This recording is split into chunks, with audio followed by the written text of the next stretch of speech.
Everyone laughed at her, except the one man who had nothing to gain. A billionaire heiress pretended to be poor to ruin a blind date she never wanted. But instead of rejection, she found something she couldn't control. In a world where money decides everything, one man with nothing showed her what it really means to give. And by the time she realized she had fallen for him, he was already walking away. The first thing people noticed was her shoes, not because they were elegant or expensive, but because they weren't. Inside the soft golden glow of Le Virel, one of Manhattan's most exclusive dining rooms, everything whispered wealth. Crystal glasses chimed lightly against polished marble tables. The low hum of conversation carried accents from money. Old money, quiet money, the kind that didn't need to prove itself. And then Emily Carter walked in. Her shoes were scuffed at the edges, the kind you'd expect to see on someone rushing between subway platforms, not stepping onto imported Italian tile. Her coat hung a little too loose, a little too worn, and her hair, though naturally beautiful, was tied back carelessly, as if she had done it without a mirror. Heads turned, not out of admiration, out of confusion. The maitre d', a thin man with a practiced smile, hesitated just long enough to betray his judgment before stepping forward. "Good evening," he said, voice polite but guarded. "May I help you?" Emily gave him a bright, almost exaggerated smile. "Yes. I'm here for the Carter reservation." The name landed like a ripple in still water. The Carter reservation, the same Carter name tied to a billion-dollar family empire, the same Carter name that had booked out the private dining section tonight. The maitre d's expression shifted, but only slightly. His eyes scanned her again. Her coat, her shoes, the way she stood like she didn't belong. "I see," he said carefully. "Right this way." Behind him, a couple whispered. "Is that her? No way. Maybe she's staff?" Emily heard it. Of course she did. She heard everything, and she smiled wider. Perfect, exactly what she wanted, because tonight wasn't about making a good impression. Tonight was about ruining one. They led her past tables filled with polished laughter and quiet deals, past women in silk dresses and men whose watches cost more than most people's rent. She walked slower than necessary, letting the room look at her, letting them feel uncomfortable, letting them judge. When they reached the private dining area, she paused. 3 people sat at the table, a man in his 60s, posture straight as steel, Mr. Harrison Blake, old money, political connections, the kind of man who measured people before speaking to them. Beside him, his wife, immaculate, cold. And across from them, Daniel Blake, the man she was supposed to marry. Emily took one look at him and already knew.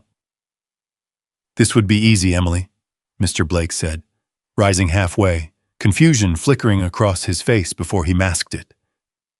"We weren't expecting this," Emily finished, gesturing loosely at herself. "Yeah, I get that a lot." She pulled out a chair before anyone could offer, the legs scraping loudly against the floor. A few nearby diners glanced over. "Perfect," Daniel blinked. "You're Emily Carter?" She leaned forward, elbows on the table. "That's what my grandfather keeps telling me." Mrs. Blake's lips tightened. Mr. Blake cleared his throat. "We had assumed I'd look different." Emily tilted her head. "Better? Richer?" No one answered. Silence settled over the table like a thin sheet of ice. Emily picked up the menu without asking. "Wow, these prices." She let out a soft laugh. "Do people actually pay this?" Daniel shifted in his seat. "Yes." "Huh." She nodded thoughtfully. "Must be nice." Across the room, a server approached quietly, Marcus Reed. He had been watching from the moment she walked in, not staring, observing. There was something about the way she carried herself. Too deliberate, too aware, like she was playing a part, but not badly enough to fool everyone. Still, It wasn't his place to question. He stepped to the table, voice calm and steady. "Good evening. Can I start you with something to drink?" Emily looked up at him. For a moment, just a moment, the performance slipped, because he wasn't looking at her the way everyone else had. No flicker of judgment, no hesitation, just a simple question, like she belonged. "Water's fine," she said. Marcus nodded. "Still or sparkling?" She blinked. Still or sparkling? No one had asked her a normal question since she walked in. Still," she said. "Of course." He turned to leave. "Wait," Daniel said sharply. "Make that sparkling." Marcus paused, then nodded once. "Yes, sir." Emily watched him go. Something about the exchange lingered. She leaned back in her chair, tapping her fingers against the table. "So," she said, loud enough for nearby tables to hear, "are we doing this whole arranged marriage thing seriously? Or are we just pretending?" Mrs. Blake stiffened. "Excuse me?" Emily shrugged. "I mean, I was told to show up. So I showed up. That's already more effort than I wanted to put in." Daniel stared at her. "You're joking." "No," she said simply. "I'm really not." A server passed behind her carrying a tray. Emily reached out suddenly, too quickly. The tray tilted. A glass of red wine slipped and spilled. Dark liquid spread across the pristine white tablecloth, dripping toward Mrs. Blake's lap. Gasps echoed from nearby tables. Mrs. Blake jumped back. "What is wrong with you?" Emily froze, then let out a small, awkward laugh. "Oh, sorry. The word hung there, thin and useless. Mr. Blake's face hardened. "This is unacceptable." Daniel pushed his chair back slightly. "I think we've seen enough." Emily tilted her head again, eyes wide in exaggerated innocence. "Seen enough of what?" "Of this," he said, gesturing at her clothes, at her presence, at her. For a brief second, something flickered in her chest. Not part of the act, something real, but she swallowed it quickly. Good. This was working. Marcus returned just then, setting down fresh glasses without comment. He moved with quiet efficiency, replacing the stained cloth, cleaning the spill. When he reached Emily's side, she murmured, just loud enough for him to hear, "Sorry about that." He glanced at her, really looked this time, and said softly, "It's okay. Accidents happen. No sarcasm, no judgment, just truth." Emily blinked again. Why was he the only one not playing along? "Miss Carter," Mr. Blake said coldly, "I believe this arrangement is no longer necessary." Emily leaned back, stretching her arms as if relieved. "Oh, good, because I was starting to think you might actually like me." Mrs. Blake scoffed. Daniel shook his head. This was a mistake. Emily stood, brushing imaginary dust off her coat. "Yeah, for all of us." She turned without waiting for dismissal. As she walked out, the room parted again, but differently now, not curiosity, disapproval, disgust. She pushed through the heavy glass doors and stepped into the night. Rain had started falling, cold, steady, New York at its most honest. For the first time since she arrived, Emily exhaled. The act was over. She should have felt satisfied.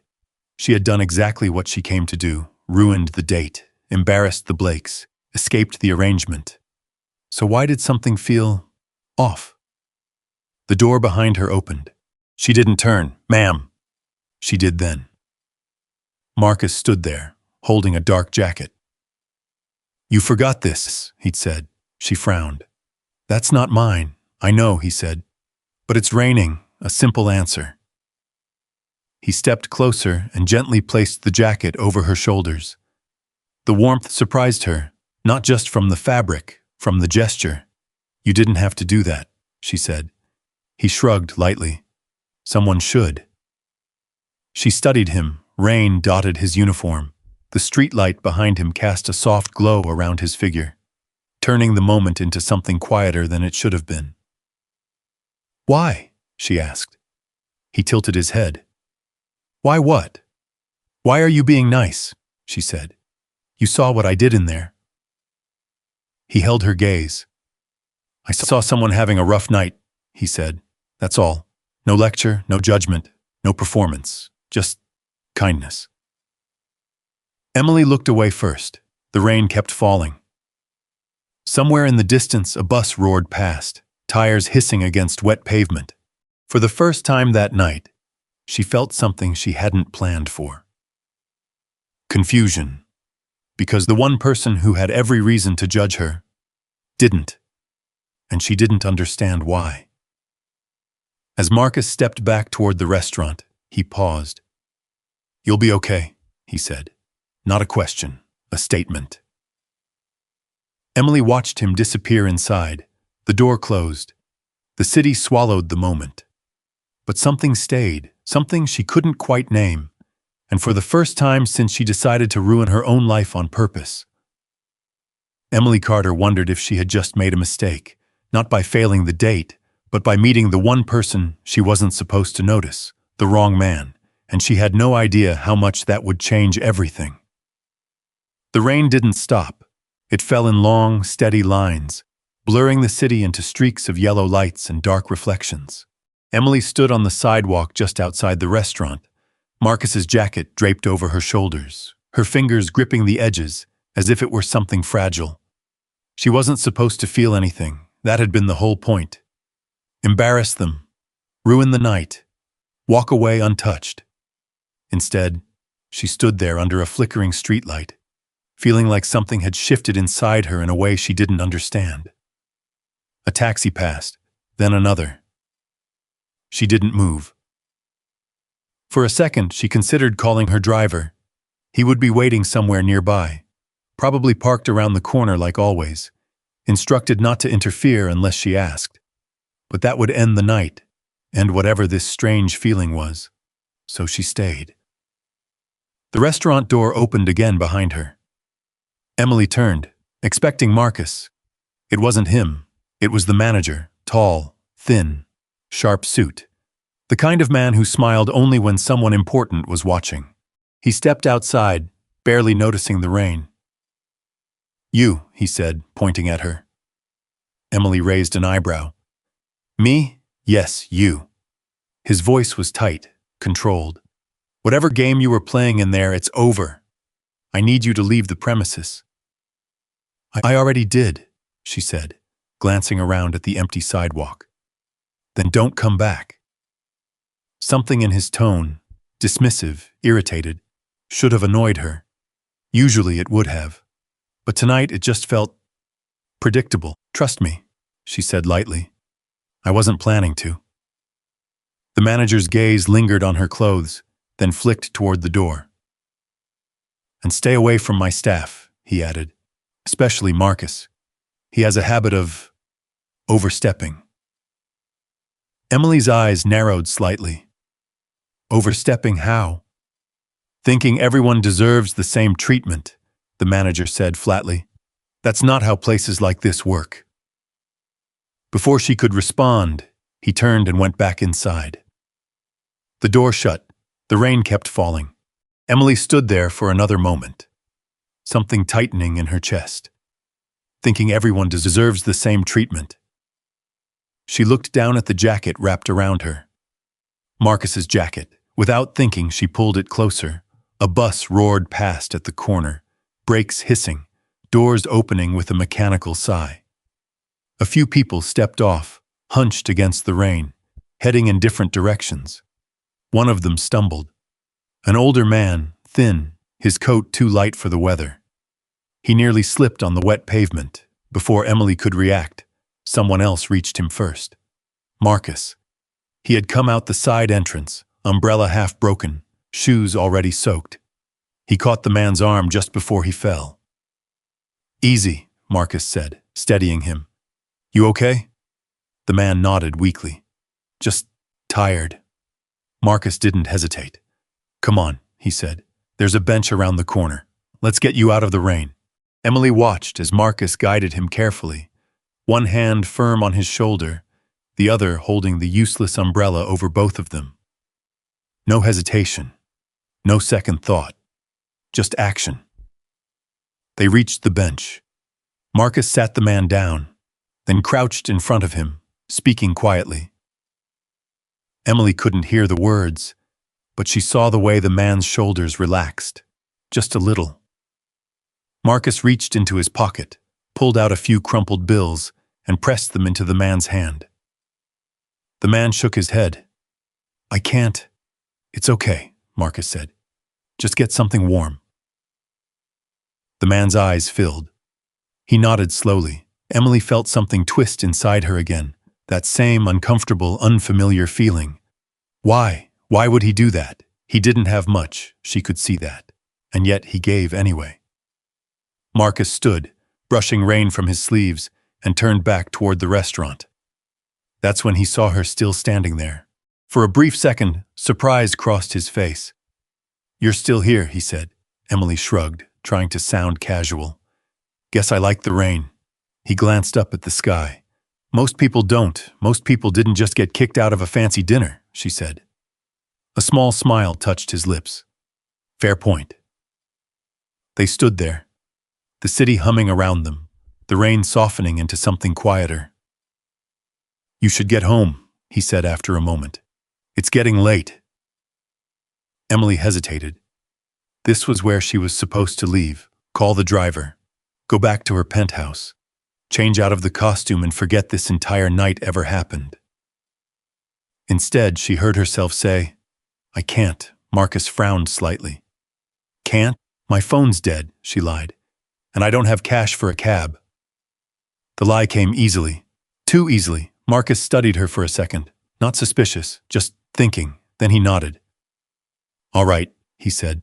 "I can give you a ride." Emily blinked. "That's okay," she said quickly, out of instinct. "You don't have to."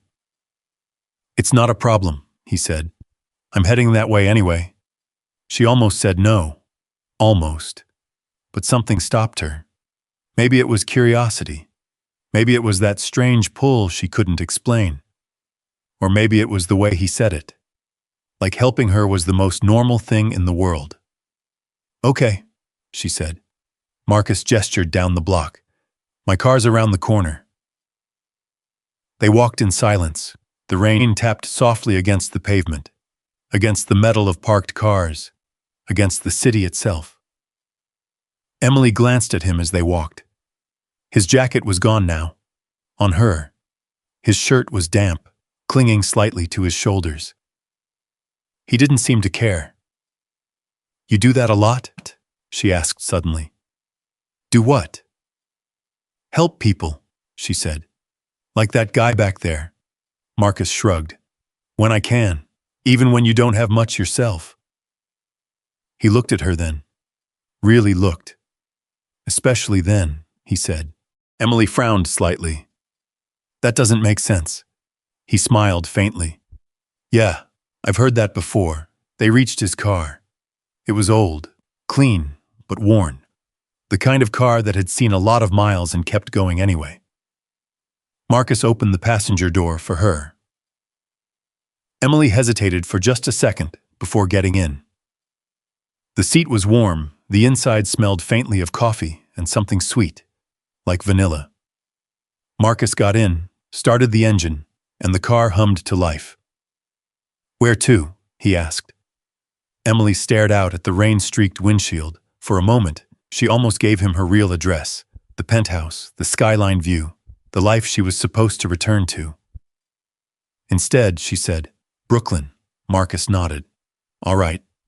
He pulled out into traffic, merging smoothly into the late-night flow of the city.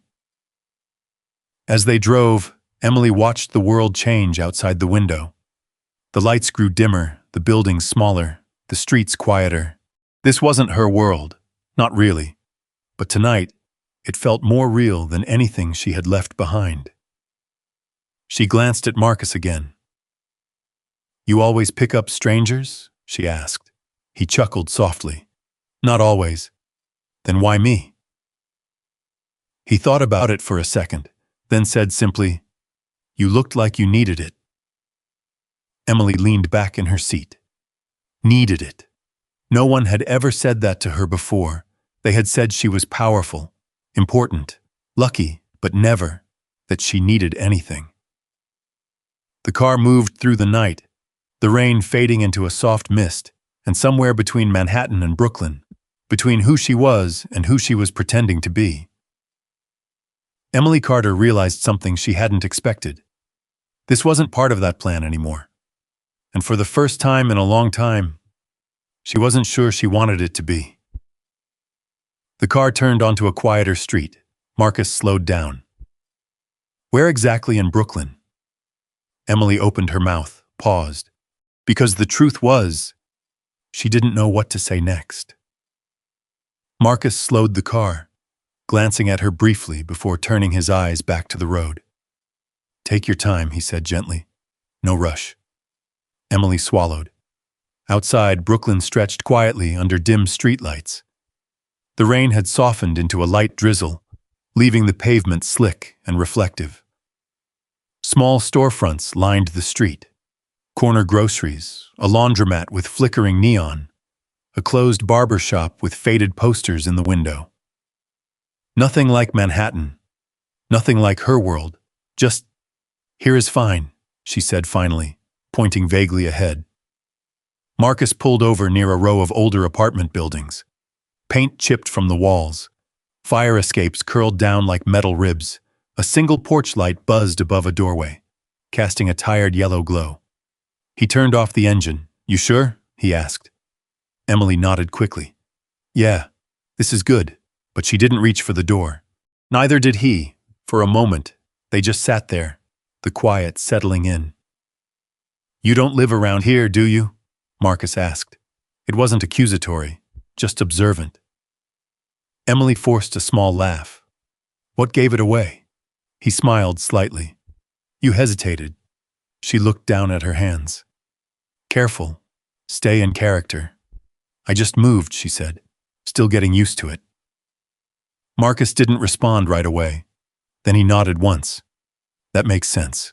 The way he said it, simple, accepting, made something tighten in her chest again. Why didn't he push? Why didn't he question her like everyone else did? "Thank you," she said, reaching for the door. "Wait." She paused. Marcus leaned forward, opening the glove compartment. He pulled out a small phone charger, holding it out to her. "In case you need it," he said. "You said your phone was dead." Emily stared at it. She hadn't expected that. She hadn't expected any of this. "Can't take that," she said quietly. He shrugged. "I've got another one at home." At home. Something about that word lingered. A place, a real place, not a penthouse with glass walls and silent rooms. "Keep the jacket, too," he added. "It's cold tonight." Emily hesitated. Then slowly, she took the charger.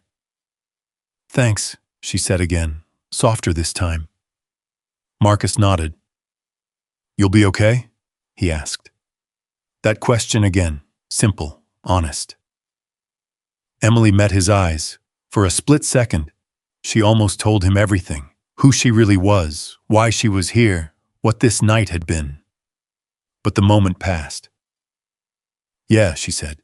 "I will." Marcus gave her one last look. Then he started the car again. Emily stepped out into the damp night air, the door closing softly behind her. She stood there, watching as his taillights faded into the distance. And just like that, he was gone. The street felt colder without him, quieter. Emily turned toward the building she had pointed at. She had no intention of going inside. Instead, she walked slowly down the block, the sound of her footsteps echoing faintly against the wet pavement. Her phone buzzed. She pulled it out. Of course it wasn't dead. The screen lit up with a name. "Grandfather." She stared at it, let it ring once, twice, then answered. "Where are you?" His voice came immediately, sharp, controlled. Emily exhaled. "Out. You embarrassed the Blake family, that was the point. A pause. You think this is a game? Emily looked up at the dark sky. No. I think it's my life. You are not a child anymore, Emily. I know, she said. That's why I'm making my own decisions. Another pause. Longer this time, you will come home, he said finally. We will fix this. Emily closed her eyes. Fix this, like everything in her life had always been something to fix, to arrange, to control. I don't think I want to fix it, she said quietly, then a low, dangerous tone. Don't forget who you are. Emily opened her eyes again. I'm trying not to, she said. She hung up before he could respond. The phone felt heavier in her hand.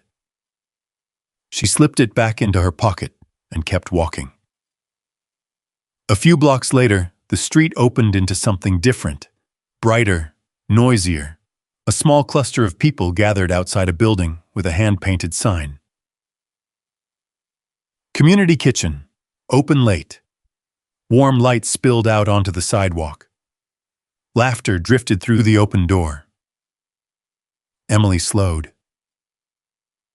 Inside, she could see people sitting at long tables. Some looked tired.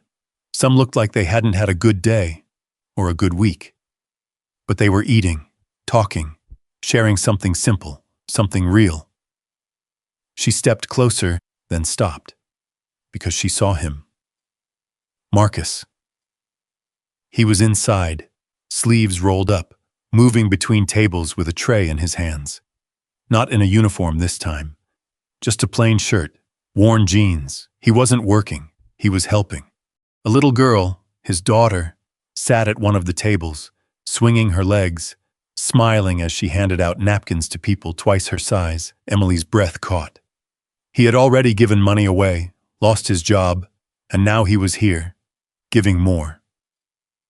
She stood in the doorway, unnoticed for a moment, watching. Marcus laughed at something someone said.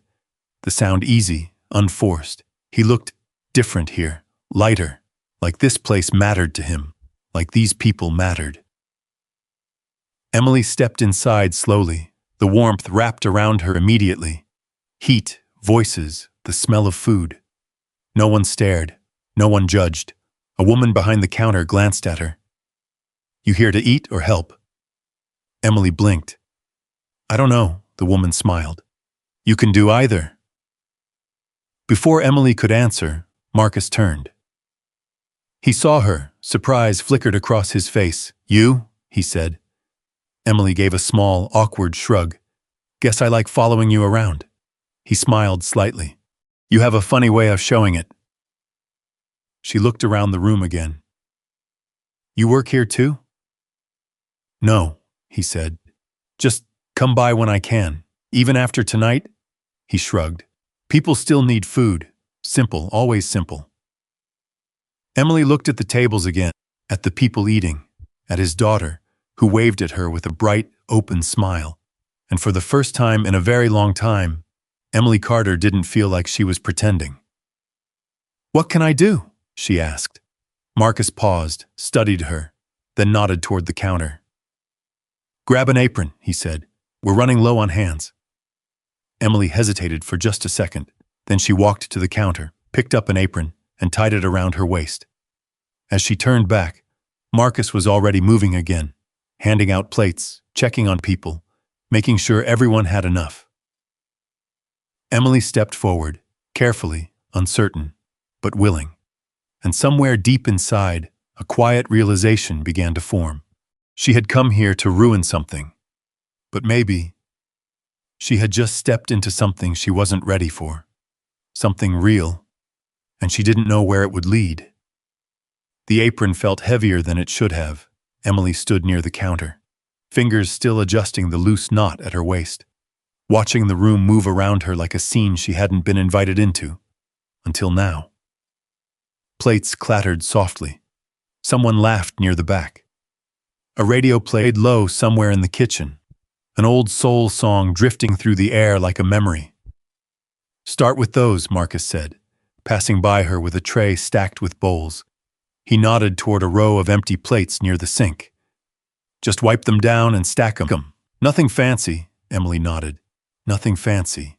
She stepped forward, picked up a towel, and reached for the first plate. Her hands hesitated, not because she didn't know how, but because she had never needed to. Not like this. The plate was still warm. She wiped it slowly, carefully, watching the way the water streaked across the ceramic before drying clean. Then she stacked it, one, then another, and another. The rhythm came faster after that, simple, repetitive, quiet. No one was watching her. No one cared who she was. For the first time in a long time, she felt invisible. And strangely, she didn't hate it. Miss. Emily looked up. The little girl, Marcus's daughter, stood a few feet away, holding a stack of napkins that looked far too big for her small hands. "You forgot these," the girl said seriously. Emily blinked. "I did?" The girl nodded, stepping closer and placing the napkins beside her. "Everybody needs napkins." Emily smiled, softer than before. "You're right. Thank you." The girl grinned, satisfied, then ran back to her table. "Her name's Lila," Marcus said, appearing beside her again. Emily glanced over. "She's something. She keeps me honest," he said, setting another tray down. "And busy." Emily watched as Lila carefully handed a napkin to an older woman, her small face focused like she was doing something important.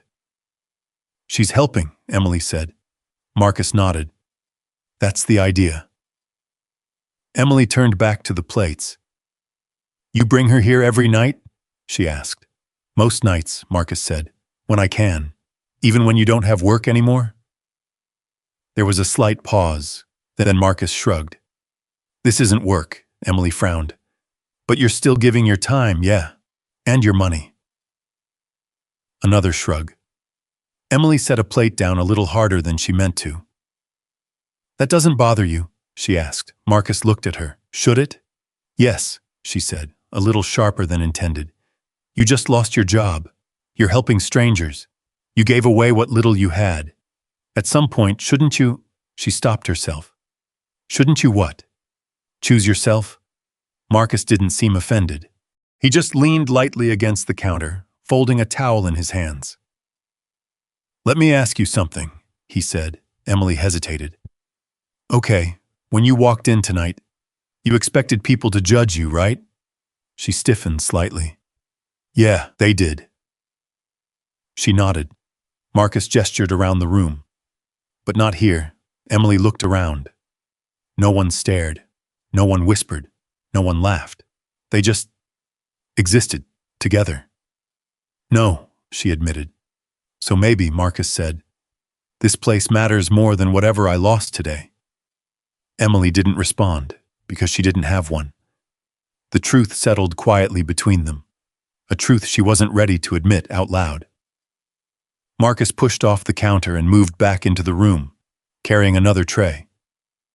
Emily watched him go, watched the way people greeted him, the way he listened, the way he moved like he belonged here, not because of status, but because of what he gave. Her chest tightened again, not with confusion this time, with something closer to guilt. "Careful, honey," Emily turned. An older woman stood beside her, leaning on a cane. Her voice was gentle, her eyes kind but tired. "You're scrubbing like you're mad at the plate," the woman said. Emily let out a small, embarrassed laugh. "Maybe I am," the woman smiled. "Don't take it out on the dishes. They didn't do anything to you." Emily nodded, adjusting her grip on the towel. "First time?" the woman asked.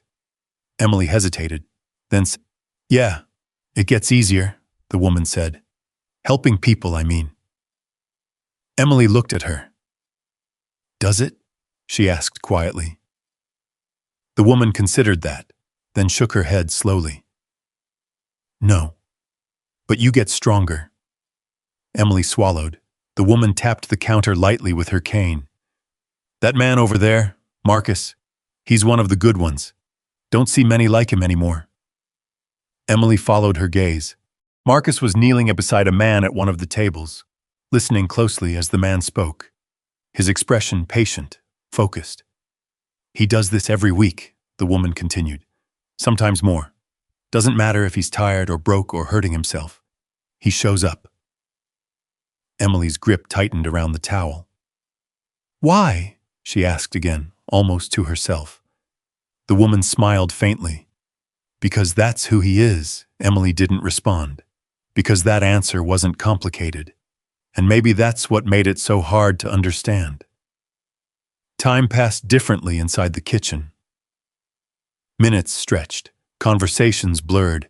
Emily moved from plates to trays, from trays to handing out food, her steps uncertain at first. Then steadier, she handed a bowl to a man who barely looked up, another to a woman who smiled and said thank you like it mattered.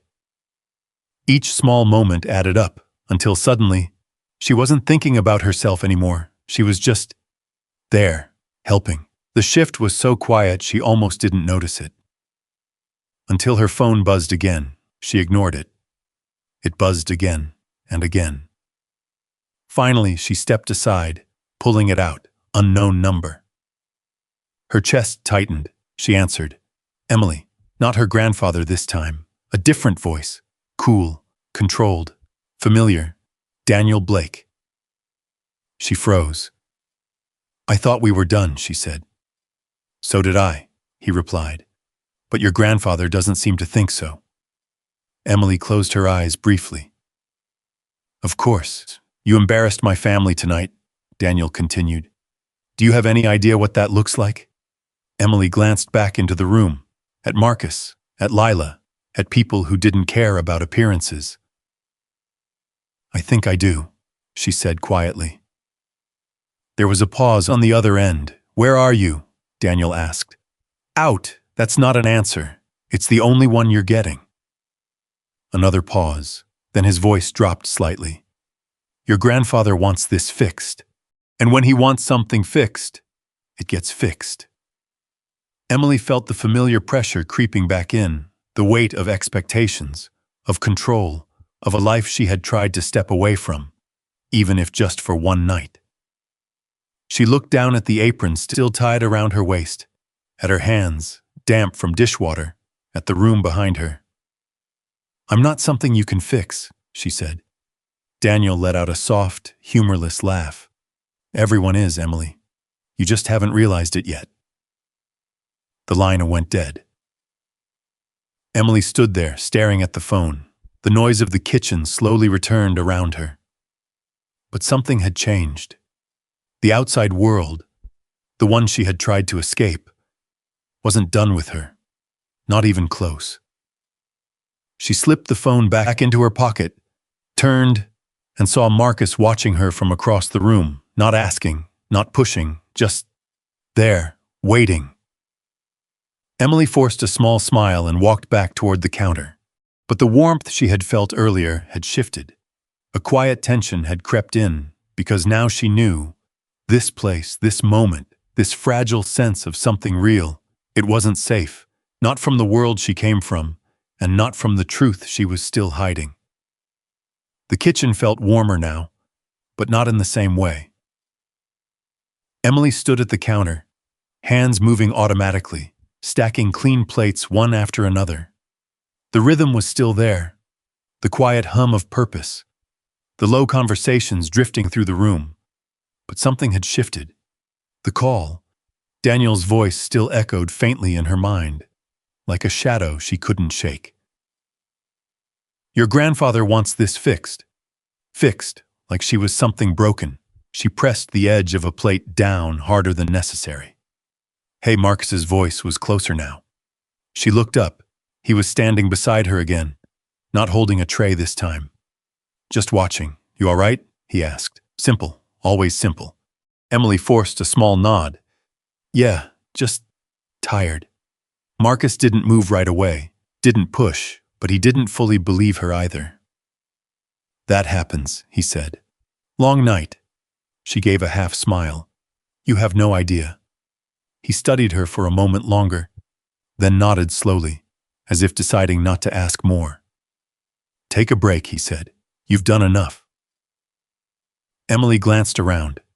People were still eating, still talking, still needing.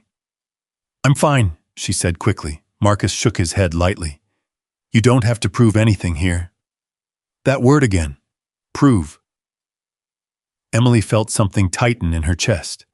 Because in her world, everything was about proving something. Status, control, worth. But here, it didn't seem to matter, and that made her uncomfortable in a way she couldn't explain. I'm not trying to prove anything, she said. Marcus's expression softened slightly. Then you don't have to stay if you're tired. Emily looked at him, really looked this time. At the lines of quiet exhaustion around his eyes. At the way his hands, strong, steady, rested lightly against the counter. At the man who had lost his job just hours ago and was still here, giving. I want to stay, she said quietly. Marcus didn't respond right away. Then he nodded once. All right. He turned to go, but paused. There's coffee in the back, he added. If you need it. Then he moved away again, back into the room, back into the rhythm of helping. Emily watched him for a second. Then she turned, not toward the plates, but toward the back room. The coffee sat in a metal pot on a small counter, steam rising gently into the air. The light above flickered once, then steadied. She poured a cup, wrapped her hands around it. Warm. Real, simple. She leaned against the wall and took a slow sip. It wasn't good coffee, too strong, a little bitter, but it grounded her in a way she hadn't expected. Footsteps approached. You look like you're thinking too hard. Emily turned. Lila stood in the doorway, arms crossed in a way that tried to look serious but didn't quite succeed. Emily smiled faintly. Is that a bad thing? Lila nodded. Daddy says thinking too much makes your head tired. Emily laughed softly. Your dad says a lot of things. He's usually right. Emily took another sip of coffee. Yeah, she said. I'm starting to think that too. Lila stepped closer, peering up at her. You're not really from here, are you? Emily froze. The question landed softer than it should have, but deeper. What makes you say that? She asked carefully. Lila shrugged. You don't look like everybody else. Emily felt a flicker of something. Panic, maybe, but she pushed it down. Neither do you, she said. Lila grinned. That's because I'm special. Emily couldn't help it. She smiled. Yeah, she said. You are. Lila studied her for another moment, then tilted her head. You look sad. Emily blinked. I'm not sad. Lila frowned slightly. Then why do your eyes look like that? Emily opened her mouth, closed it again. Because for a child, the question was too honest. I had a long day, she said finally. Lila seemed to accept that. For now. Daddy gets that look sometimes, she said. But then he helps people, and it goes away. Emily looked down at her coffee. Does it? Lila nodded confidently. Yep, you should try it. Emily let out a quiet breath. I think I am. Lila smiled, satisfied, then turned and ran back into the main room. Emily stayed there for a moment longer, alone. The hum of the kitchen just beyond the doorway, the weight of two worlds pressing against each other inside her chest.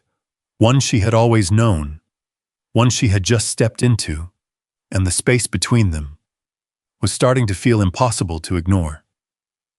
She set the coffee down and walked back out. The room looked different now, not because it had changed, but because she had. Marcus caught her eye as she returned. A small nod passed between them. Nothing more, but it felt like something. She moved back into the flow, handing out plates, clearing tables, refilling cups. Each small act felt less like pretending, more like choosing. Time slipped by, the crowd thinned. Chairs scraped softly as people stood, thanked the volunteers, and stepped back out into the night. One by one, the tables emptied, until only a few remained. Marcus wiped down the last table, then glanced around the room. "All right," he said. "That's it for tonight." A few volunteers nodded, gathering their things. Lila yawned, rubbing her eyes as she climbed onto a chair. Emily stood near the counter. Unsure what came next, Marcus walked over. "You did good," he said. The words were simple, but they hit harder than she expected. Emily swallowed. "I just followed instructions." "That's more than most people do," he said. She hesitated, then asked, "What happens now?" Marcus glanced at the clock on the wall. "Now," he said, "now we clean up, lock up, and go home." Home, that word again. Emily looked toward the door, toward the dark street beyond it. "I don't really have one," she said quietly. The words slipped out before she could stop them. Marcus's expression shifted, not shock, not judgment, just understanding. "You can crash on the couch," he said. Emily blinked. "What?" Marcus shrugged lightly. "It's not much, but it's warm, and it's dry." Emily stared at him. "You barely know me," he nodded. "That's true. And you'd still let me stay?" He met her eyes. "You needed a ride," he said. "So I gave you one." A small pause. "You need a place tonight," he added. "So I'm offering.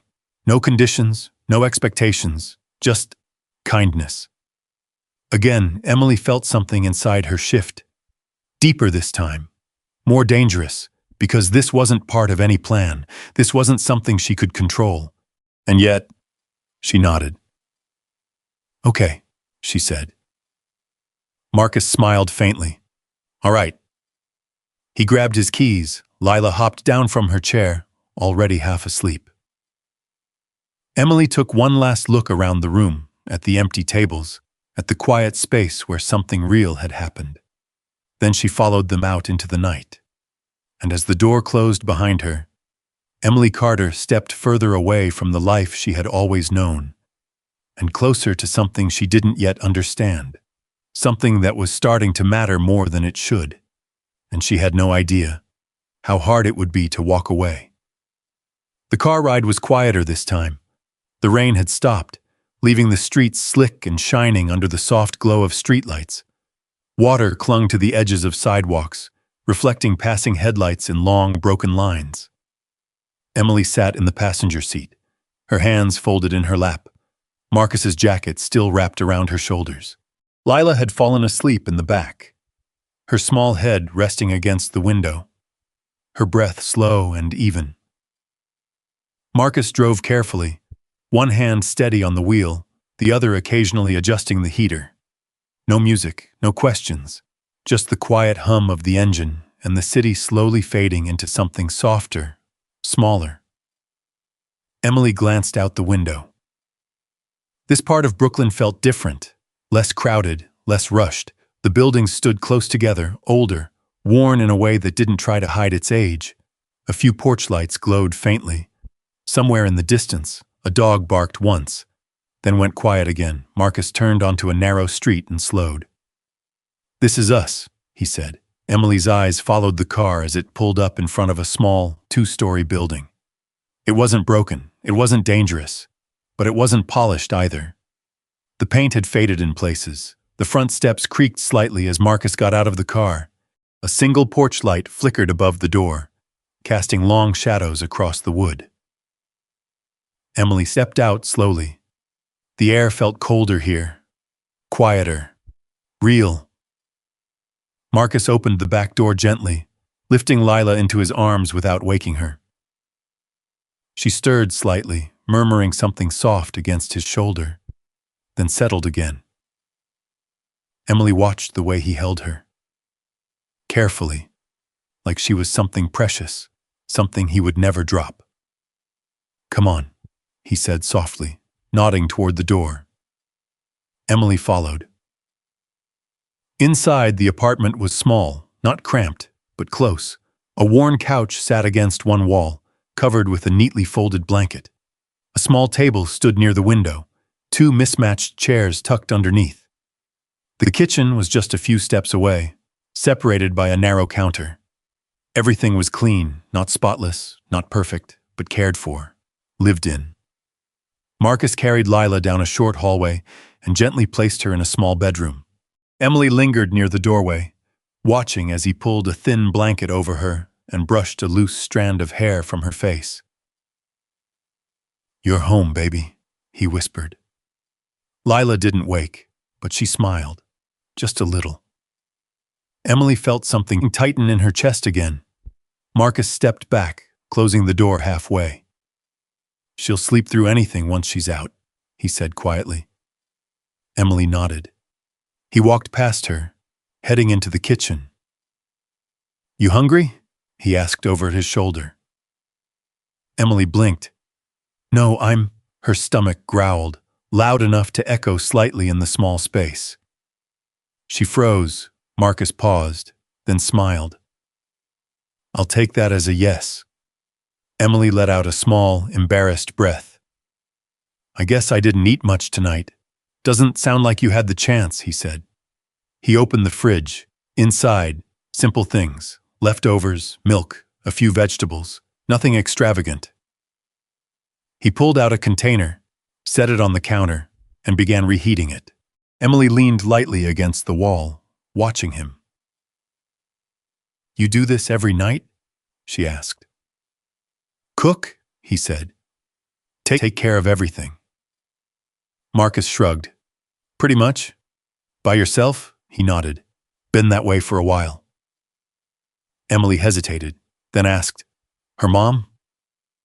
Marcus didn't look up right away. "Not around," he said simply.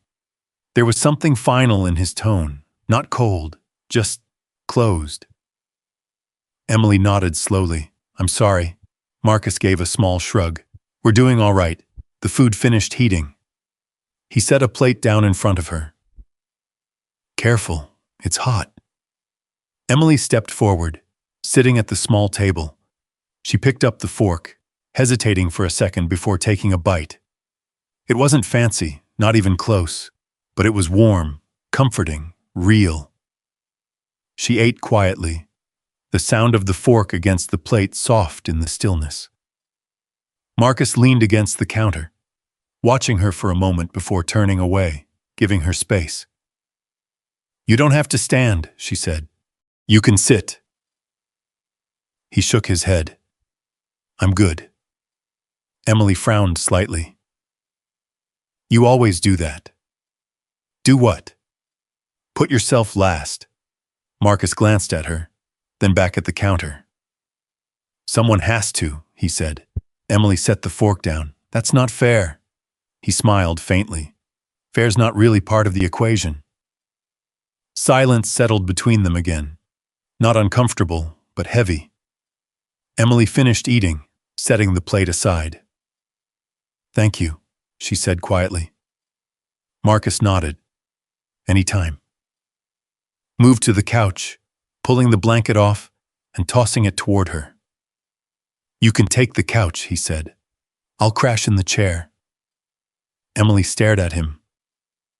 "You're kidding," he raised an eyebrow. "About what?" "You're letting me stay here, feeding me, and now you're giving up your bed?" "It's just a couch," he said. "And it's your couch." Marcus shrugged again. "You're the guest." Emily stood, stepping closer. "That's not how this works. It is tonight." She shook her head. "No.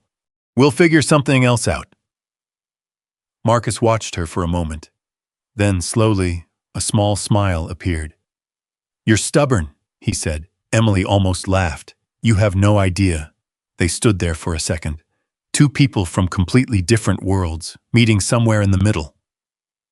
"Fine," Marcus said finally. "We'll both take the couch." Emily blinked. "What?" "I'll take one end. You take the other. Problem solved." She hesitated, then nodded. "Okay." Marcus dimmed the lights, leaving only a soft glow from the kitchen. The room settled into quiet. Emily lay down carefully, pulling the blanket over herself. The couch was smaller than she was used to, firmer, but it felt safe. Marcus sat at the other end, leaning back, arms crossed loosely. Neither of them spoke. Outside, the city breathed softly. A distant car passed. A faint siren echoed somewhere far away. Emily stared up at the ceiling. "This isn't what I expected," she said softly. Marcus didn't ask what she meant. "Yeah," he said. "Life's like that." She turned her head slightly, looking toward him in the dim light. "Why did you help me?" she asked again. Marcus didn't answer right away. Then he said, "Because you needed it." Same answer, same calm certainty. Emily closed her eyes, for the first time in a long time. She didn't feel alone, and that scared her more than anything. Because this quiet, this warmth, this simple, unexpected kindness was something she had never planned for, and something she was already starting to lose control of. As sleep slowly pulled her under, one thought lingered in the back of her mind. This wasn't just a night anymore. It was becoming something else, something that would be harder to leave behind. With every passing moment, morning came quietly, not with the distant hum of city traffic 30 floors below glass windows, not with filtered sunlight slipping through automated shades, but with soft light creeping through thin curtains, and the faint sound of someone moving in the kitchen. Emily opened her eyes slowly. For a moment, she didn't move. She just listened. A spoon tapping lightly against a cup, the low hum of a kettle. A child's sleepy voice, half awake, half dreaming. "Daddy, I'm right here, baby." Marcus's voice, soft, steady, close. Emily blinked, adjusting to the unfamiliar ceiling above her. The couch beneath her felt firmer than anything she had slept on in years. But she had slept. Really slept. No noise. No pressure, no expectations waiting for her when she opened her eyes. Just rest. She sat up slowly, pulling the blanket around her shoulders. For a second, she forgot where she was. Then it all came back, the restaurant, the rain, the kitchen, the choice she hadn't planned to make, and the man in the next room who had quietly changed everything.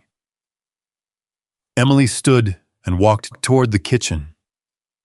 Marcus was there, standing at the stove, flipping something in a pan.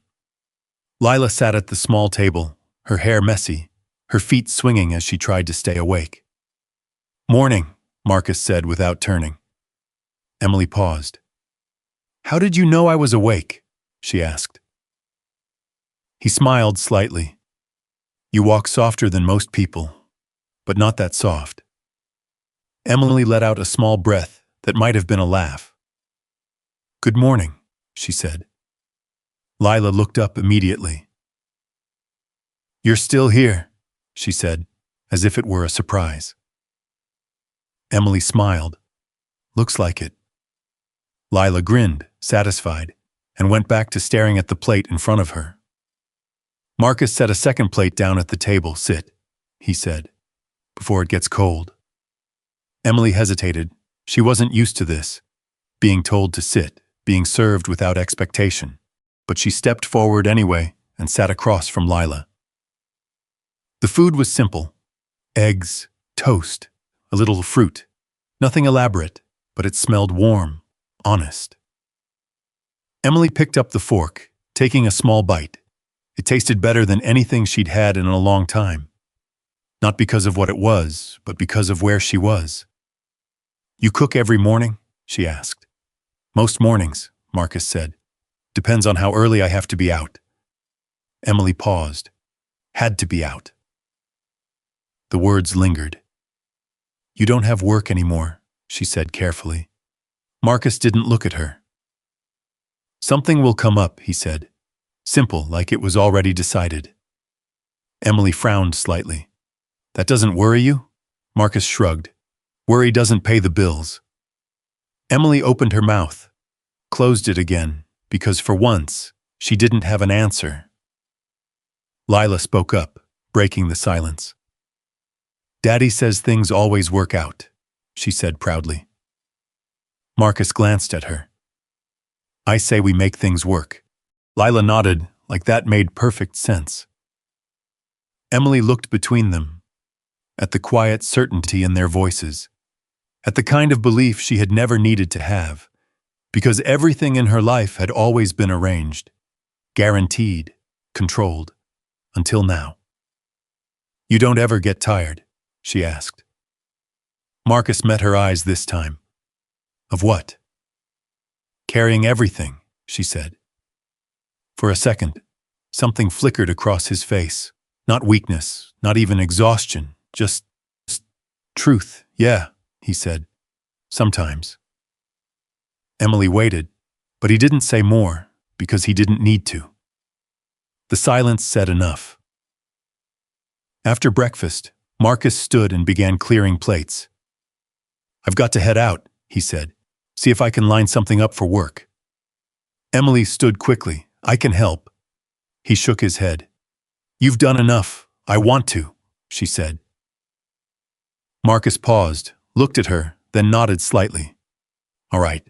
They worked side by side in the small kitchen, washing dishes, drying them, putting them away. It was quiet work, but it felt different now. Not awkward, not forced, just shared. Lila disappeared into her room, returning a few minutes later with a small backpack. I'm going to Mrs. Jenkins, she announced. Marcus smiled. Be good, I always am. Emily raised an eyebrow. Lila grinned. Most of the time, Marcus walked her to the door, crouching slightly as he spoke to her in a softer voice. Stay close. I'll come get you later. Lila nodded, then looked back at Emily. You coming back? She asked. The question caught her off guard. Emily hesitated. Don't know. Lila frowned slightly, as if that wasn't a good enough answer. You should, she said. You're nice. Emily blinked.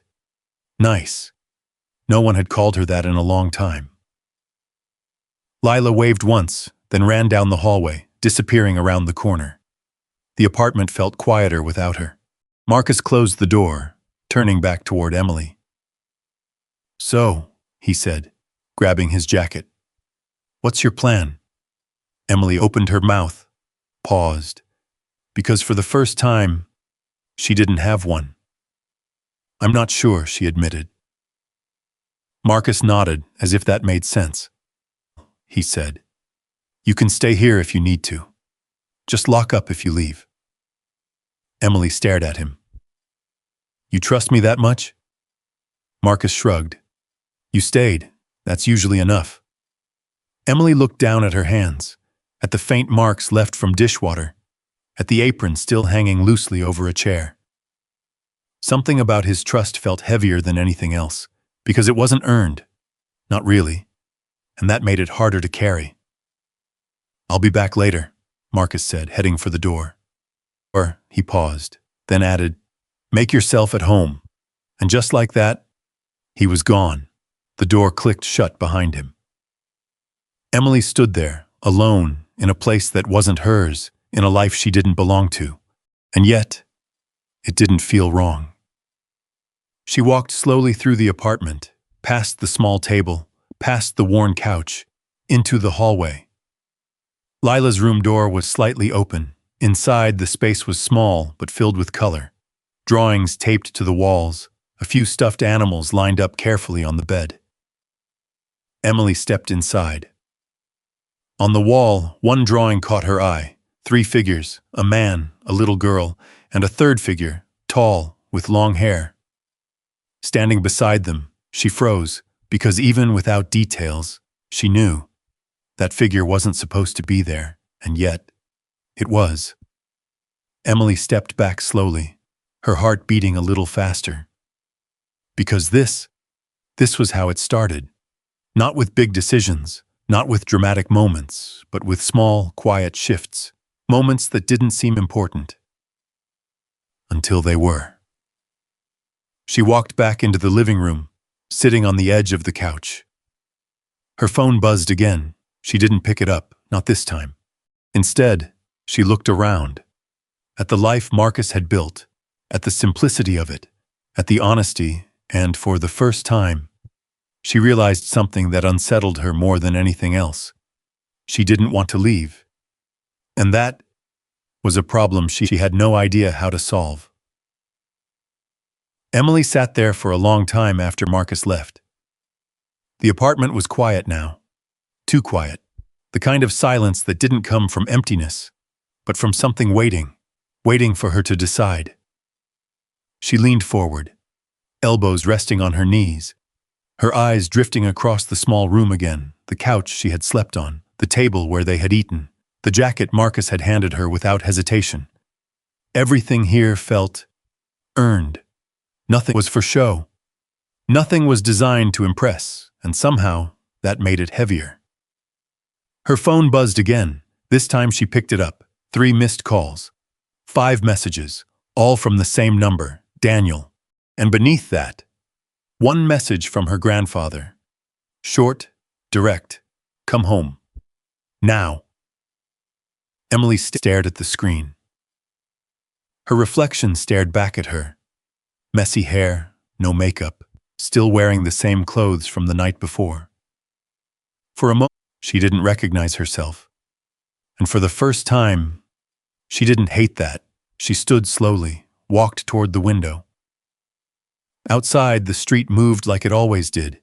People heading somewhere, lives continuing, choices being made without hesitation.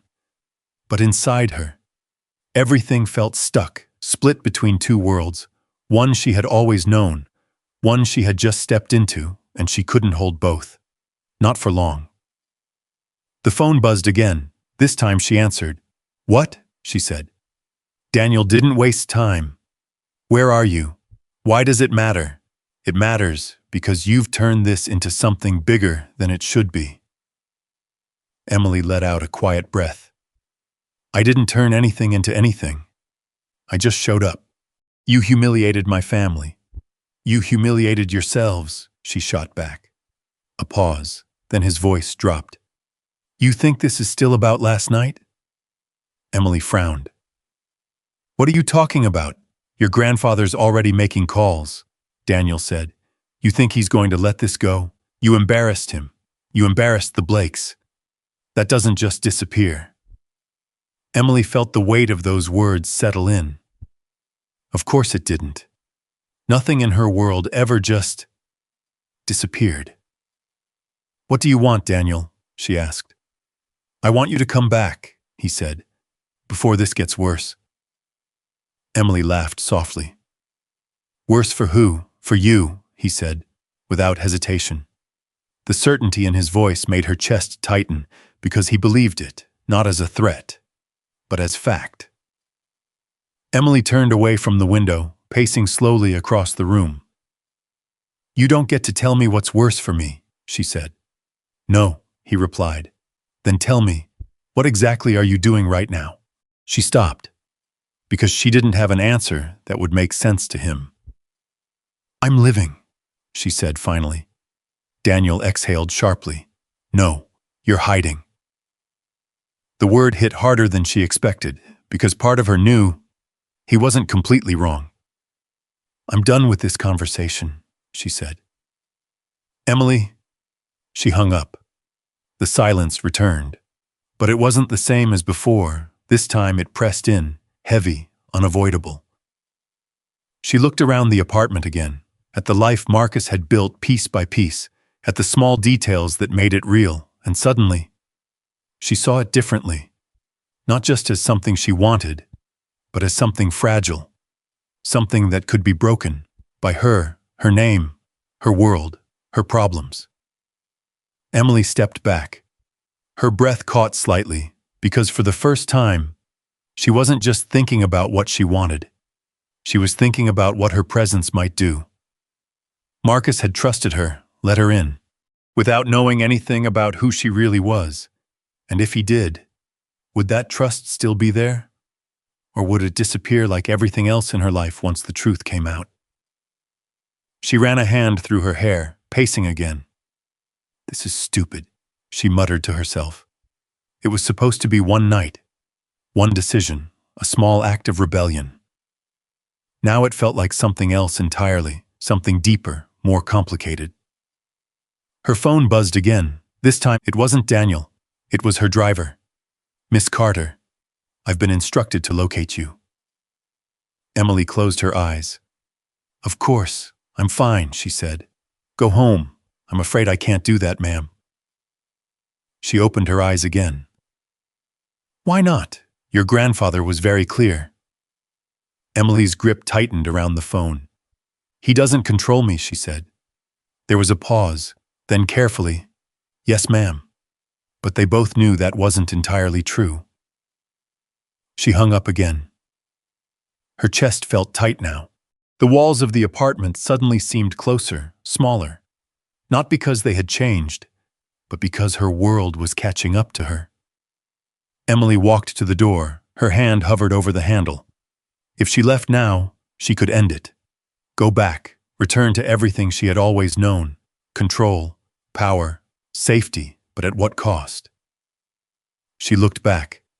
At the couch, at the kitchen, at the quiet evidence of a life built on something she didn't fully understand yet. Something honest. Her hand tightened on the handle. Then slowly, she let go, stepping back instead of forward, because leaving felt wrong, even if staying didn't make sense. A knock came suddenly, sharp, unexpected. Emily froze. No one should be here, not this early, not without warning. Another knock, louder this time. Her heart started to race. She stepped carefully toward the door. "Who is it?" she called. Silence. Then, "Building management," a voice answered. Emily frowned. That didn't sound right.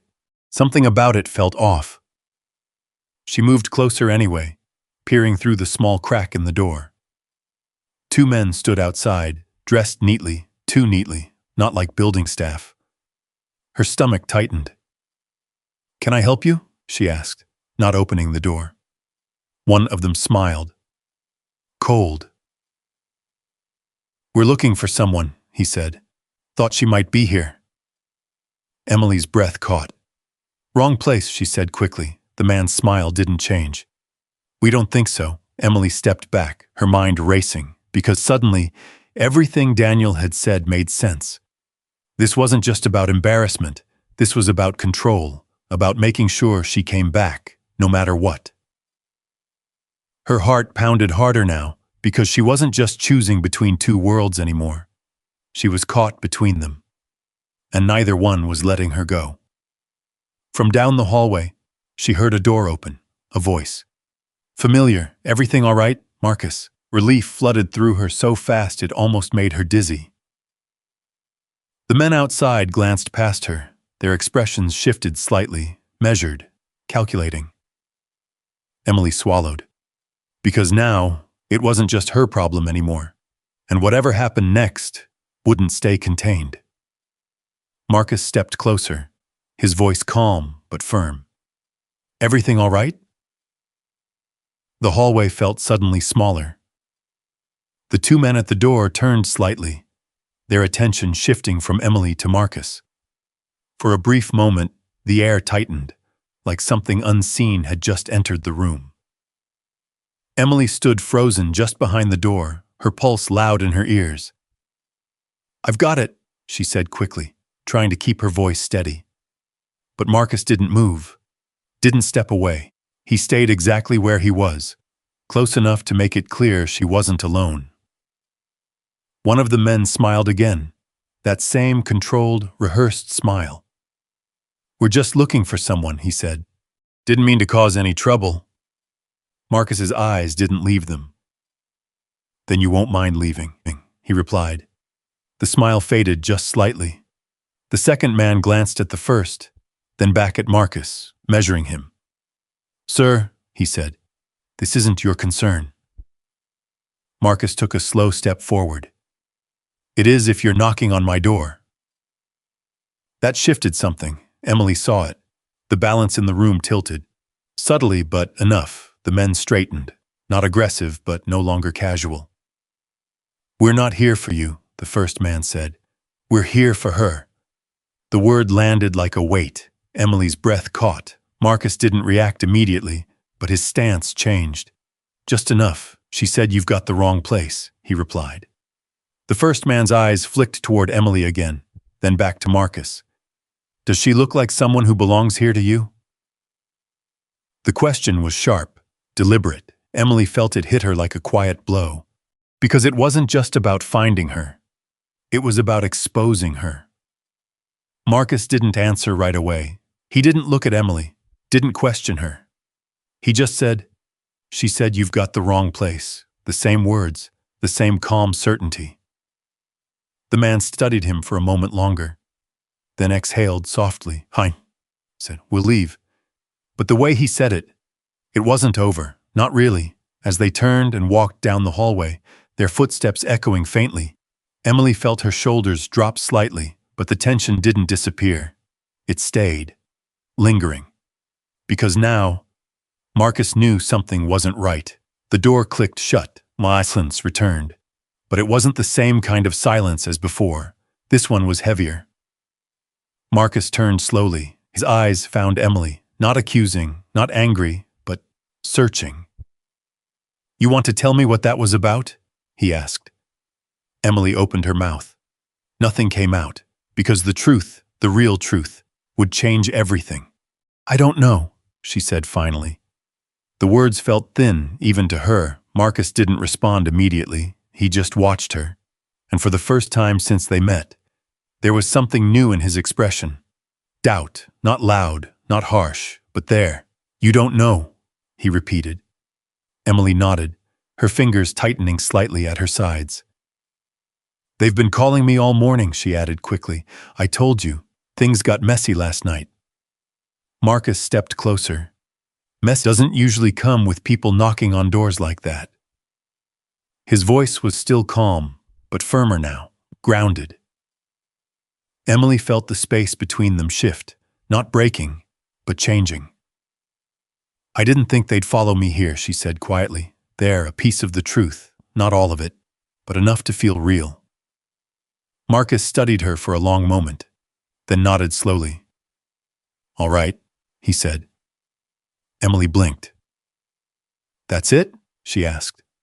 That's what you're giving me, he replied. So that's what I'm working with. No pressure, no demand, just acceptance again. And somehow, that made it harder, because she didn't deserve it. You should probably leave, Marcus added after a moment. The words hit her harder than she expected. Leave? She repeated. Yeah, he said. If they're looking for you, this isn't the place to stay. Emily's chest tightened because he wasn't pushing her away. He was protecting what mattered. His home, his daughter, his life. And suddenly, she saw it clearly. Her presence wasn't neutral. It wasn't harmless. It carried weight, risk. I don't want to cause problems for you, she said. Marcus gave a small shrug. Too late for that, he said, a hint of dry humor in his voice. Emily almost smiled. But it didn't last, because the truth sat heavy between them now. Unspoken, unavoidable. Marcus glanced toward Lila's room. She doesn't need that kind of attention, he said quietly. Emily nodded. I understand. The words felt heavier than anything she had said all morning. Because this was the moment where she either stayed or stepped away, not because she wanted to, but because she had to. She turned slowly, walking toward the door. Her hand hovered over the handle again, just like before, but this time it felt different. Before, leaving had been about escaping her world. Now it was about protecting his. Emily paused, then looked back. Marcus stood where she had left him, watching, not stopping her, not asking her to stay, just letting her choose. Thank you, she said softly. For what? For last night, she replied. For everything. Marcus nodded once.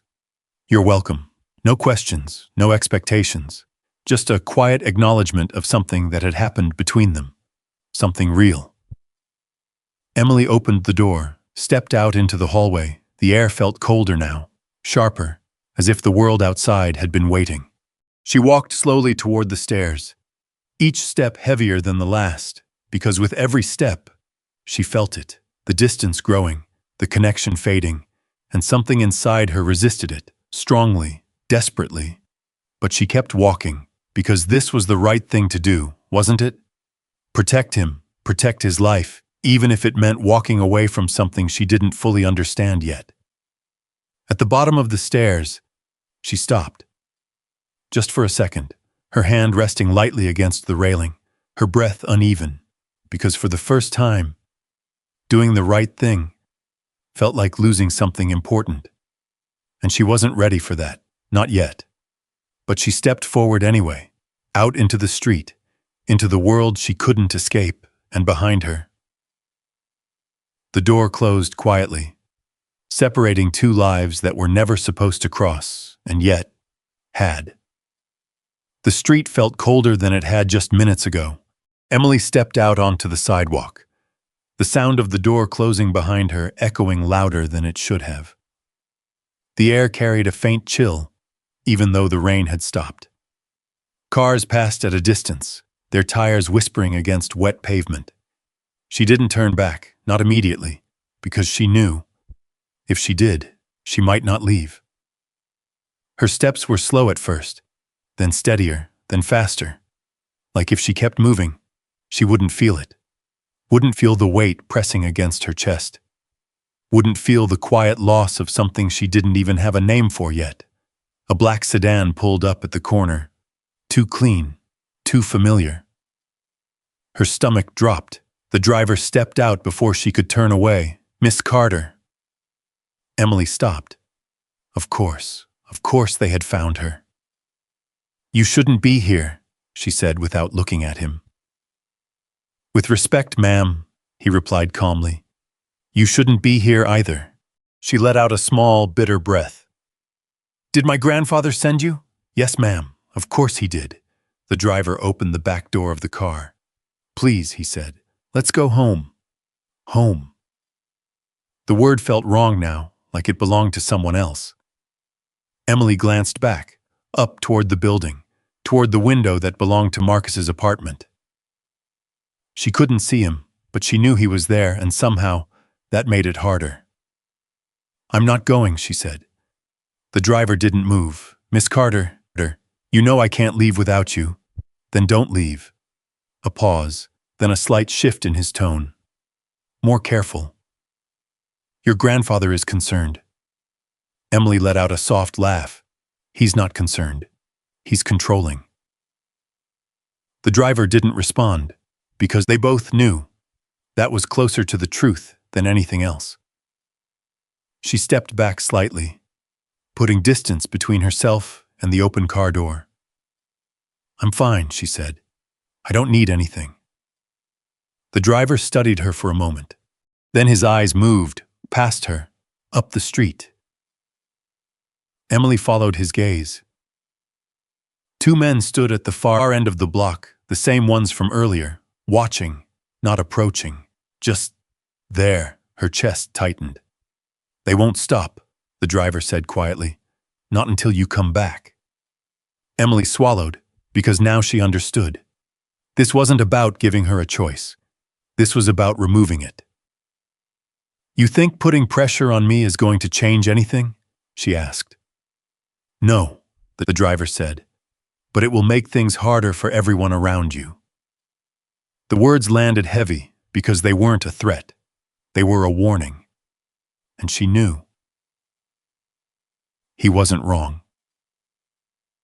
Emily looked back at the building again, at the life she had just stepped into, at the man who had trusted her without knowing who she really was.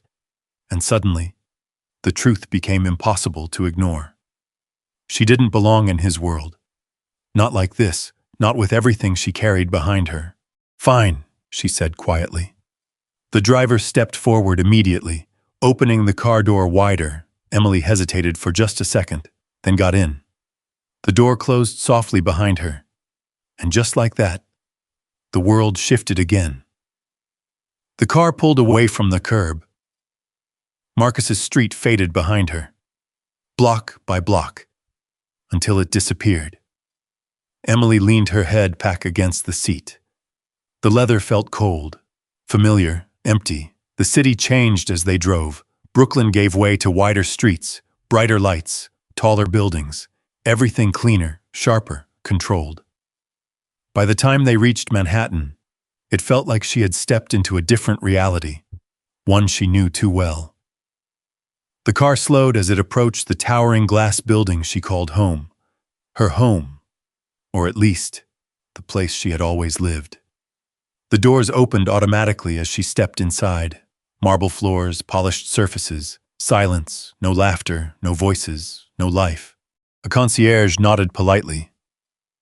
"Miss Carter." Emily didn't respond. She walked straight to the elevator, pressed the button, waited.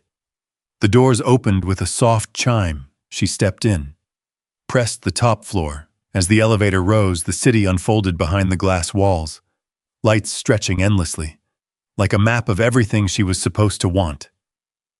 Power, control, security, but all she could think about was a small apartment in Brooklyn. A couch that wasn't comfortable, a kitchen that smelled like real food. A man who gave everything he had without expecting anything back. The elevator stopped. The doors opened. Her penthouse was exactly as she had left it. Perfect, untouched. Cold, Emily stepped inside slowly. The silence hit her harder here, not peaceful, empty. She walked across the wide living space, her footsteps echoing faintly. Everything was in its place. Everything exactly where it should be, and somehow, that made it worse. Her phone buzzed again. She didn't need to check, she already knew. Emily, her grandfather's voice came from behind her. She froze. He stood near the window, hands clasped behind his back, looking out over the city. He didn't turn. "I was wondering how long it would take you to come back." Emily swallowed. "I didn't come back for you." He smiled faintly. "Of course not." He turned slowly, his eyes sharp, measuring. "You came back because you understand how this works." Emily met his gaze. "No," she said quietly. "I came back because I didn't want anyone else to pay for my choices." A flicker of something crossed his face. "Interest. Good," he said. "That means you're finally thinking clearly." Emily felt something inside her tighten, because this was the world she knew. Everything calculated, everything controlled, everything reduced to logic. "You sent people after me," she said. "I made sure you were safe," he corrected, "by threatening the people around me." "I didn't threaten anyone." Emily laughed softly. "You didn't have to." Silence settled between them, heavy, unspoken. Her grandfather stepped closer. "You've had your moment," he said. "Now it's time to move forward." "Forward to what? The life you were raised for." Emily shook her head slowly. "No," she said. "That's your life, not mine." His expression hardened slightly. "You don't get to walk away from this, Emily." She held his gaze. "Watch me." For a moment, it felt like the room held its breath, like something was about to break. Then her grandfather smiled again, calm, controlled. "You will," he said, "because you don't have a choice." Emily didn't respond, because deep down, she knew that was the problem. He might be right, but as she stood there, between the life she had always known and the one she had just left behind, one thing became painfully clear. She couldn't go back to who she was before, not anymore. And whatever came next would force her to choose, for real this time. The city stretched endlessly beyond the glass walls. From this height, everything looked small, manageable, controllable. That was the illusion. Emily stood by the window long after her grandfather had left the room. The silence in the penthouse pressed in around her, sharp and sterile, like everything else in this place. She wrapped her arms around herself. It was warm in here, perfectly regulated, but she felt cold. Her mind drifted back, uninvited, to a smaller room, a worn couch, the quiet hum of a kitchen that didn't try to impress anyone, Marcus's voice, Lila's laughter, the way something simple had felt. Enough. Emily closed her eyes. Stop, she whispered to herself. But the memories didn't stop. They settled deeper, because now she knew what she was missing. Her phone buzzed again. This time she picked it up without thinking. A message. From an unknown number. Just one line. They're still watching him. Emily's breath caught. Her chest tightened instantly. Him. There was only one person that could mean Marcus. Her fingers trembled slightly as she typed back, "Who is this?" No response. The message stayed there, unanswered. But it didn't need to be answered, because she already knew. This wasn't random. This was deliberate. Pressure. Control. A reminder that even when she stepped away, her world didn't. Emily turned sharply, grabbing her coat. Her heartbeat picked up. Faster now, because this was the line. Not about her anymore, not about embarrassment, not about control. This was about him, and she couldn't let that happen, not to someone who had done nothing wrong. She moved quickly through the apartment, past polished surfaces and empty rooms that suddenly felt like a cage.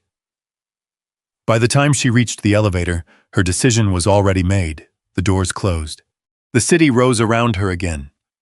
But this time, she wasn't looking at it the same way, because for the first time, she wasn't trying to escape her world. She was running back to protect something outside of it. The car ride was faster this time, shorter, more urgent. Her driver didn't ask questions. He didn't need to. Emily stared out the window, watching Manhattan blur into Brooklyn once again. The distance between the two worlds felt smaller now, more fragile, like it could collapse at any moment. The car stopped. Emily didn't wait.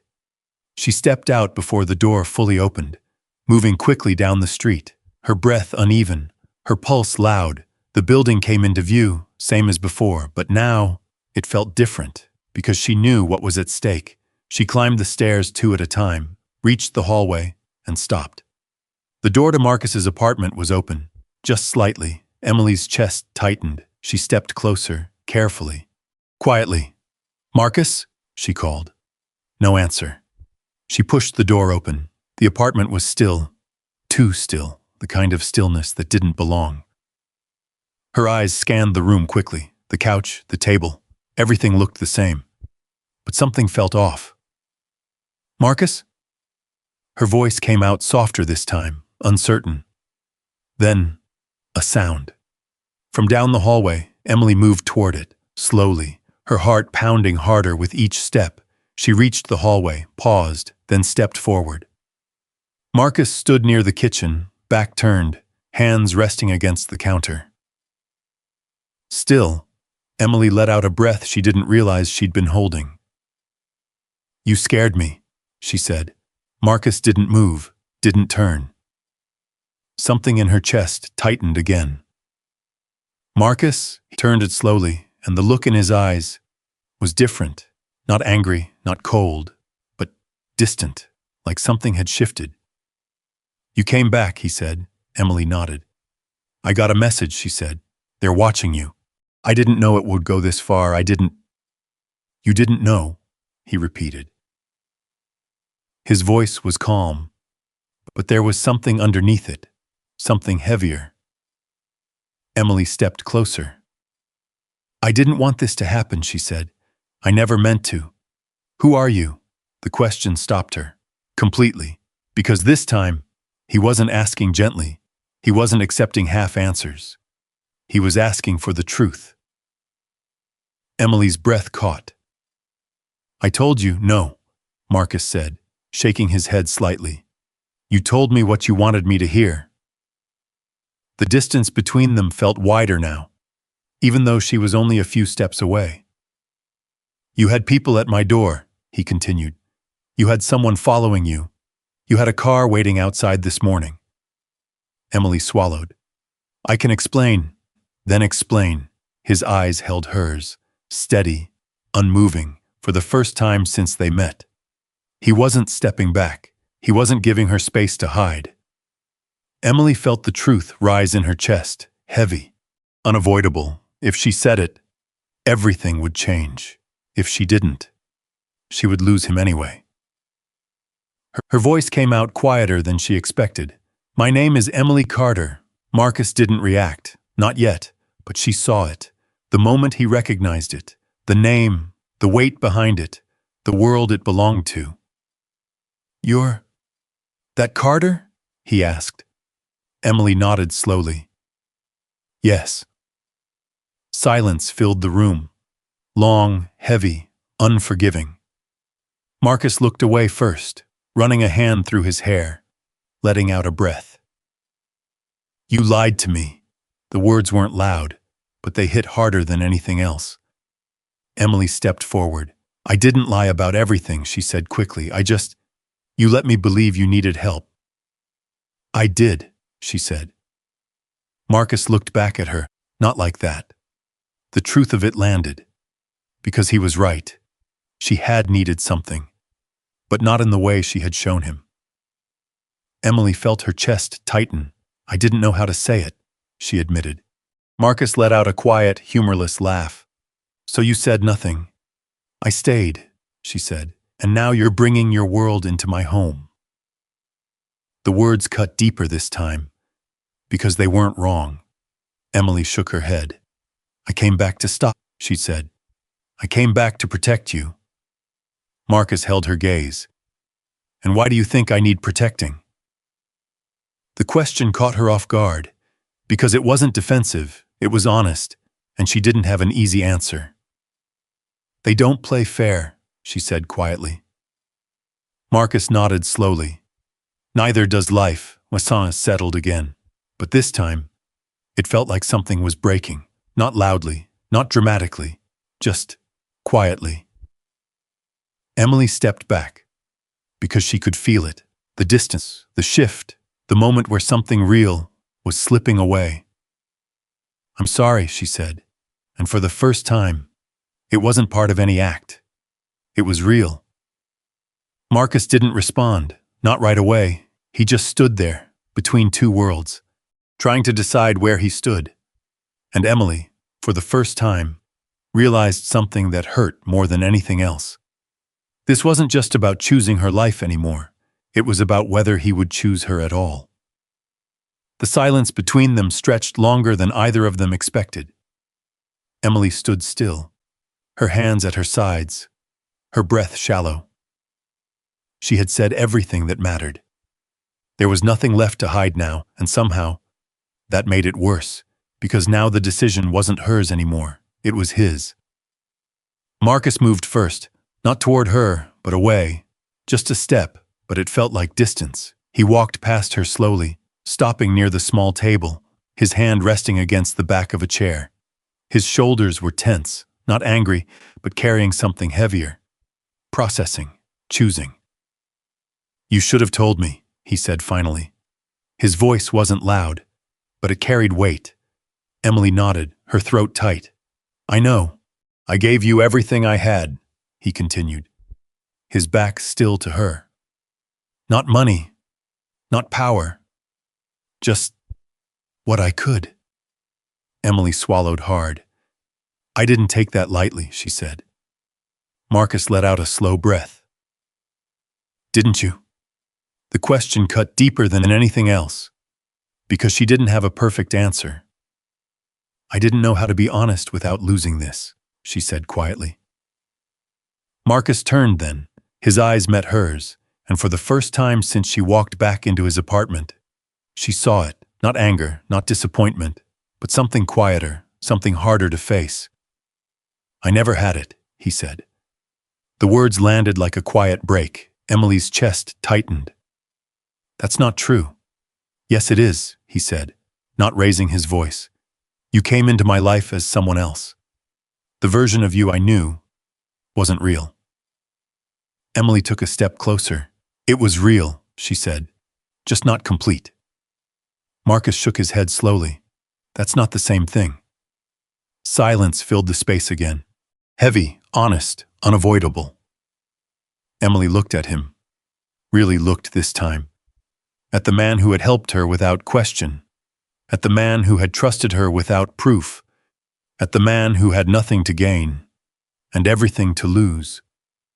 "I didn't come back to fix anything," she said. "I came back because I couldn't leave it like that." Marcus's expression didn't change.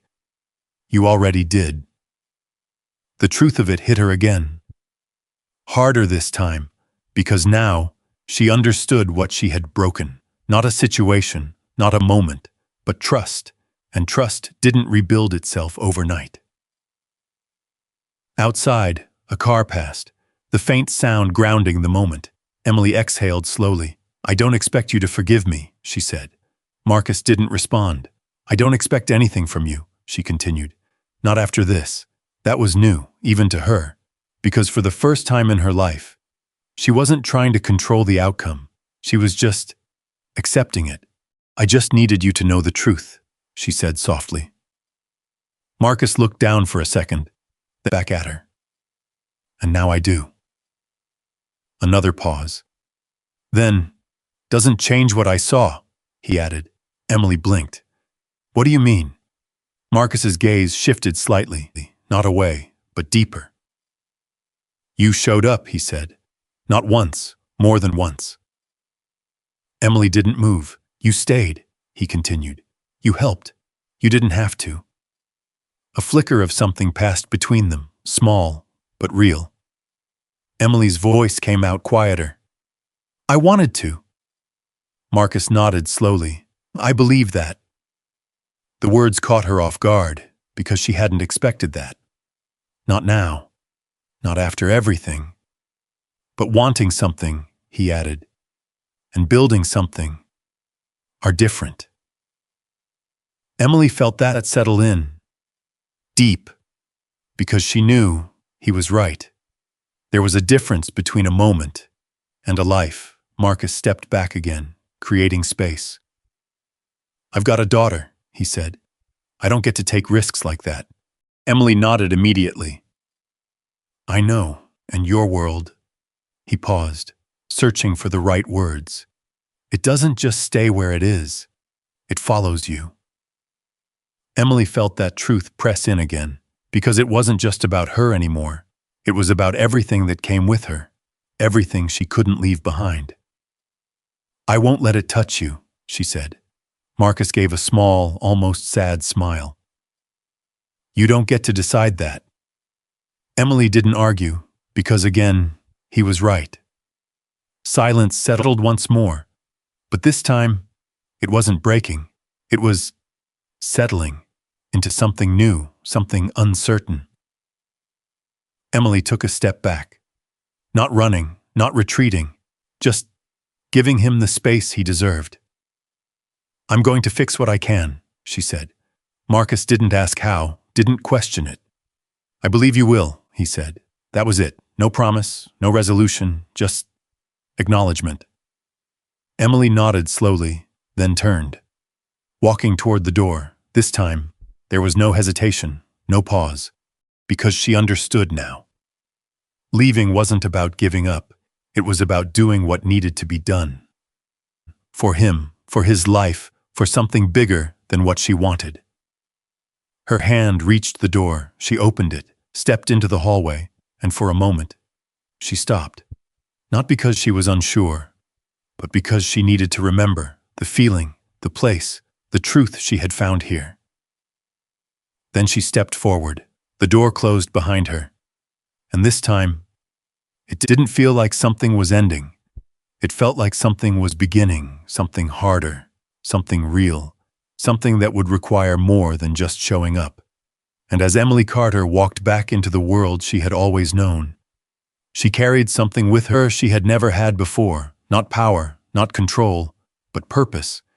And somewhere behind her, in a small apartment that held more truth than anything she had ever known, Marcus Reed stood still, watching the door, not chasing, not calling her back, but not closing it either, because sometimes the strongest thing a person can do is let someone walk away and see if they find their way back. When Emily stood at that door and chose to leave Marcus's world behind, not because she wanted to, but because she had to. That was the moment everything became real. Sometimes the strongest thing you can do isn't holding on. It's letting go and proving your truth through what you do next, not what you say. Because in the end, actions carry a weight that words can never match. So today, think about one moment in your life where you said you cared, but didn't show it. Maybe now is the time to take that step, like Emily did, and let your actions speak louder than anything else. If this story touched you, comment 1 below and tell me, have you ever had to walk away from someone you didn't want to lose? Stay with me, because the next story might feel even closer to home.